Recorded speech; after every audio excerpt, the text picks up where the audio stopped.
"Chris, what do I have to do to make you happy?" she asked one night. "It's not your fault," Chris replied. I need time." Taupe felt helpless. She had everything: wealth, beauty, and comfort, but she lacked the one thing she wanted most: her husband's love. There lived a guy named Chris. Chris was a 28-year-old mechanic living in Lagos, Nigeria. His days were filled with hard work, fixing cars in the small workshop he owned. Though life was tough, but he had one reason to smile: Teni, his girlfriend of 7 years. Teni was more than a partner, she was his best friend. They grew up in the same neighborhood and started dating when they were both in secondary school.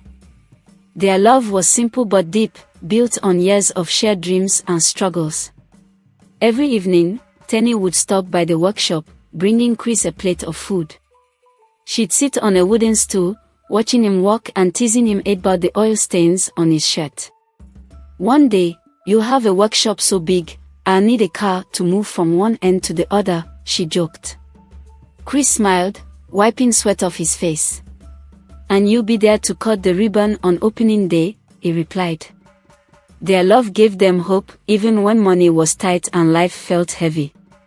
They dreamed of a future where they could build a family and live in peace. One fateful morning, Chris's mother, Mrs. Onika, struggled to get out of bed. Her once strong and lively body was now weak. Chris noticed her frequent coughing and difficulty breathing. "Mama, you need to see a doctor," Chris said worriedly. Reluctantly, Mrs. Onika agreed. Chris borrowed some money from a friend and took her to a small clinic. The doctor examined her and ran a few tests. When the results came in, Chris's heart sank. "She has a severe heart condition," the doctor explained. "Without surgery, she might not survive the next 3 months. The surgery will cost 20 million naira. Chris's head spun. 20 million. He barely earned enough to feed himself, his mother, and help Teni. How could he raise such a huge amount? Chris shared the heartbreaking news with Teni that evening. They sat under a tree near the workshop, the faint sounds of Lagos traffic in the background. "I don't know what to do, Teni," Chris said, his voice cracking. "She's my mother. She gave me everything." Teni squeezed his hand. "Chris, we'll find a way. You don't have to do this alone." She suggested selling some of her jewelry and asking friends for help. Teni also promised to take on extra shifts at her jewelry store. "Even if we raise just a little, it's a start," she said. Chris felt a bit of hope. Teni always knew how to lighten his burdens, even when the situation seemed impossible. Determined to save his mother, Chris started working extra hours at the workshop.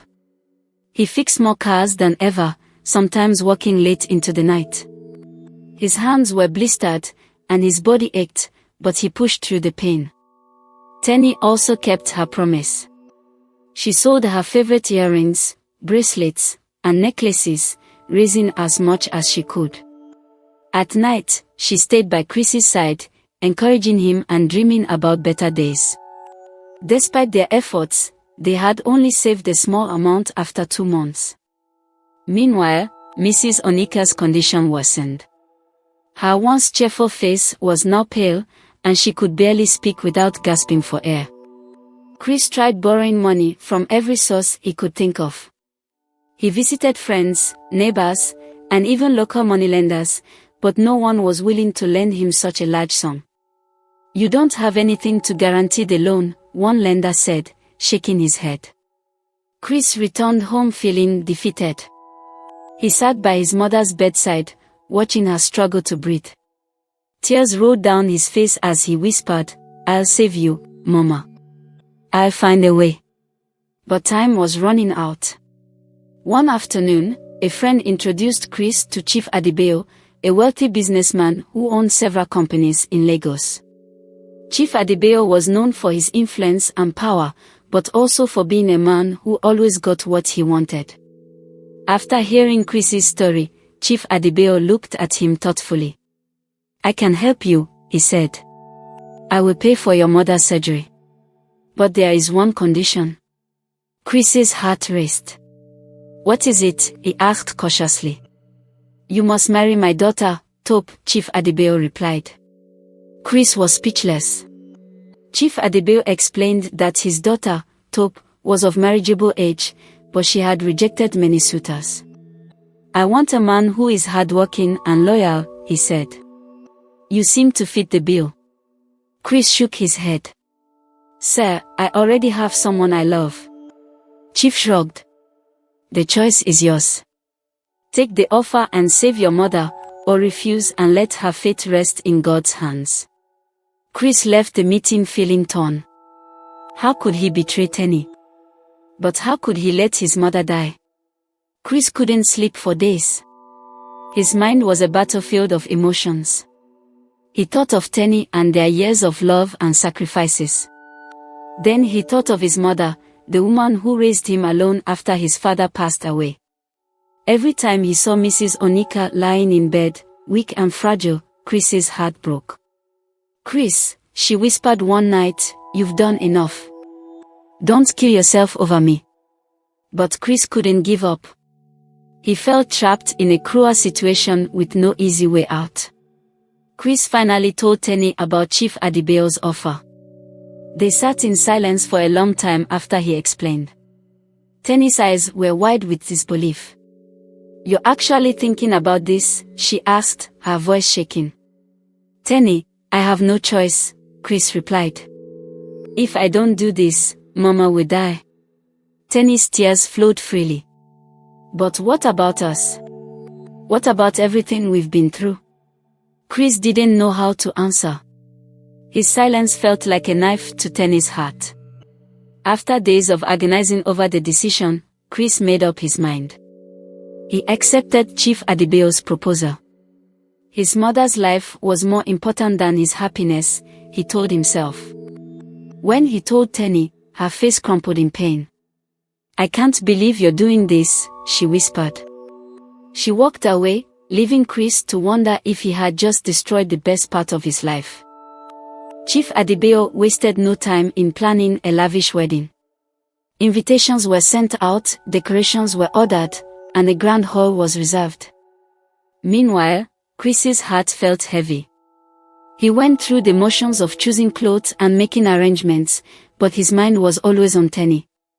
He remembered their dreams of a small, simple wedding filled with joy and love.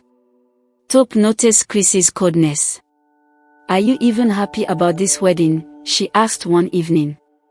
Chris sighed but didn't answer. He couldn't tell her that his heart belonged to someone else. The wedding day arrived.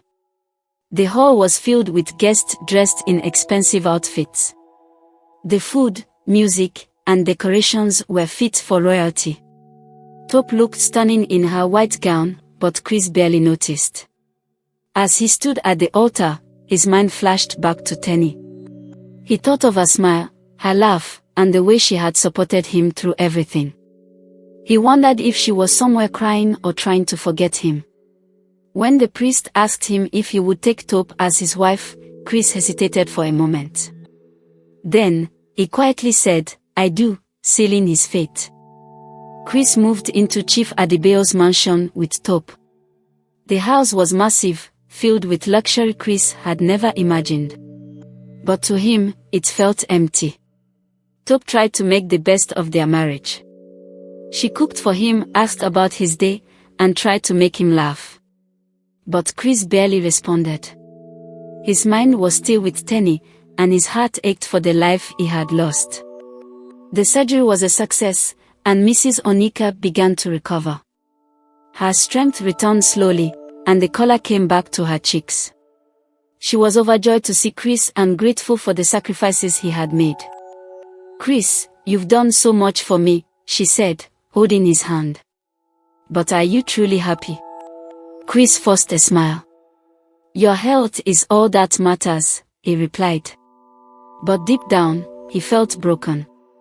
Unable to bear the memories of her love for Chris, Teni decided to leave Lagos. She packed her belongings and moved to Ibadan, where her aunt lived. In Ibadan, Teni started a new life. She opened a small jewelry shop and focused on building her business. But every night, she cried herself to sleep, thinking of Chris and the love they once shared. Chris tried to focus on his new life, but he couldn't stop thinking about Teni. He visited her old neighborhood, hoping to see her, but she was gone. One evening, he sat alone in his room, staring at an old photo of him and Teni. He wondered if she could ever forgive him for breaking her heart. Tope began to feel the strain of their loveless marriage. She had hoped that over time, Chris would grow to love her, but it seemed impossible. "Chris, what do I have to do to make you happy?" she asked one night. "It's not your fault," Chris replied. I need time." Tope felt helpless. She had everything, wealth, beauty, and comfort, but she lacked the one thing she wanted most, her husband's love. One day, while visiting a market in Lagos, Chris saw someone who looked like Teni from a distance. His heart raced as he pushed through the crowd, but when he reached her, it wasn't her. The disappointment hit him hard.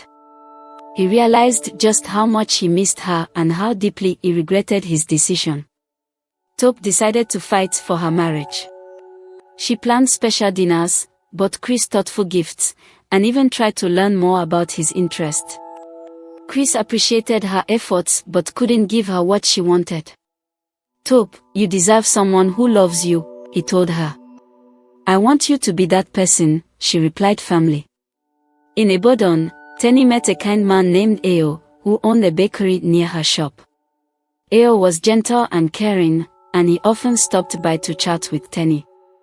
Over time, they became friends, and Ayo helped Teni smile again. He didn't push her to talk about her past, but his presence brought her comfort. Mrs. Onika noticed that Chris was unhappy, despite all that had been done for her. She called him to her room one evening. "Chris, tell me the truth," she said. "Are you happy in this marriage?" Chris couldn't lie to her. "No, Mama," he admitted. "I did it for you."